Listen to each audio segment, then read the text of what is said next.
On the other side as well, we have to be keen on getting uh, forgiveness for those who wronged us. This is hard a bit, I know that. Many of us are living for years with grudges. 20 years ago, he has said this to me, or he has done this to me, or he has, I don't know, insulted me, or whatever it might be the case. Forgive.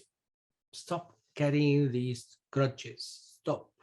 It's not healthy for you. He's living his life. He doesn't care about you. And you are, every time you remember this, it brings pain again and again and again to your heart. Don't do that. I tell you, Allah subhanahu wa ta'ala says in the Quran, وَالْكَاظِمِينَ الْغَيْظَ وَالْعَافِينَ عَنِ النَّاسِ وَاللَّهُ يُحِبُّ الْمُحْسِنِينَ. Those who control their anger and those who forgive others. And Allah loves those who do goodness. So put in the scale two things. You can keep the grudges, up to you. Yes, it's not making you better. It's making you worse, actually, because every day you carry it, it becomes bigger and bigger and heavier. So it's heavy load in your heart. Allah says, Wallahu yuhibbul muhsineen.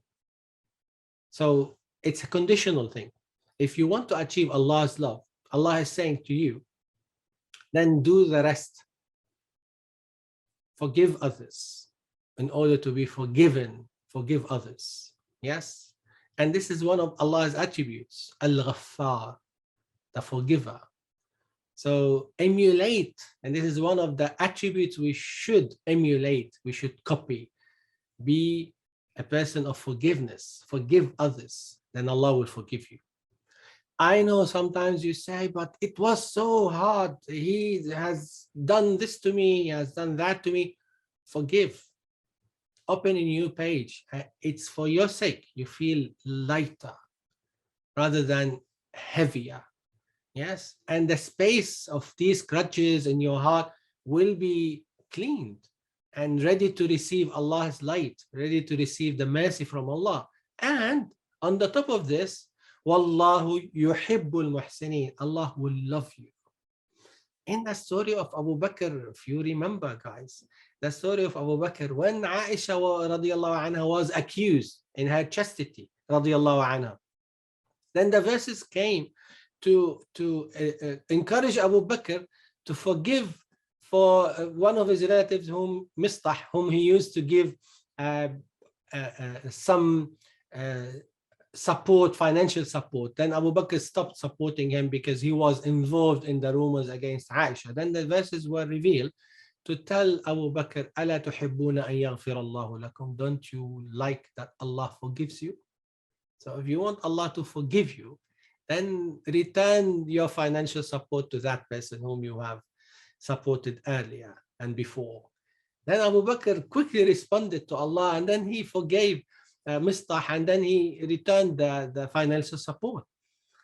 So Allah Azza wa Jal is telling us, even in the worst case scenario, like, his daughter was accused of, adultery. Then Allah Azza wa Jal cleared the reputation of Aisha in Surah An-Nur. Beautiful verses Allah has revealed to show that she was innocent, 100%. And he's telling Abu Bakr, forgive. And Abu Bakr is the best after Rasulullah sallallahu alaihi wasallam. And we need to get into that, if you want, inspirational companions, radiallahu ta'ala anhum. So let's forgive. I'm insisting here because I know this is very hard. Yes, but in the other pan of the scale is Allah's love. It's worth anything. So it's so important to understand, if you want to get Allah's love, then forgive. Forgive and seek forgiveness from others. And this is how you move on in a better way, inshallah, this Ramadan. And I can assure you that you start seeing things in a different perspective because you are lighter now. your vision is better, your connection is better, your communication will be better, inshallah ta'ala. If it was raining gold and silver outside, what do? You just stay inside and look through the window and say, wow, mashallah, it's raining gold and silver outside. What do? You go outside and you take the biggest containers you have to get as much as possible from this bounties from Allah Azza wa Jal. Okay, Ramadan is just even better than gold and silver. Allah's mercy, Allah's forgiveness, Allah's rahmah, Allah's barakah in Ramadan. So the bigger the container, the better you can get from these favors and these gifts. So the heart is the container. You need to extend it.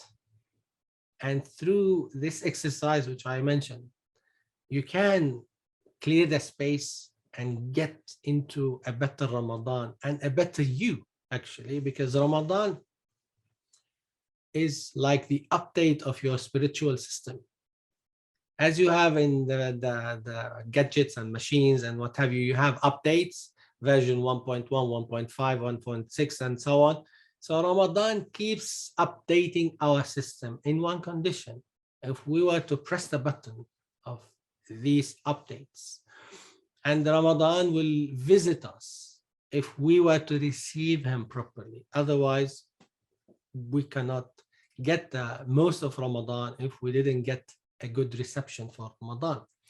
So here you go. It's our opportunity now to benefit from the gifts and the blessings of Ramadan, which Allah subhanahu wa ta'ala showered us with and favored us with.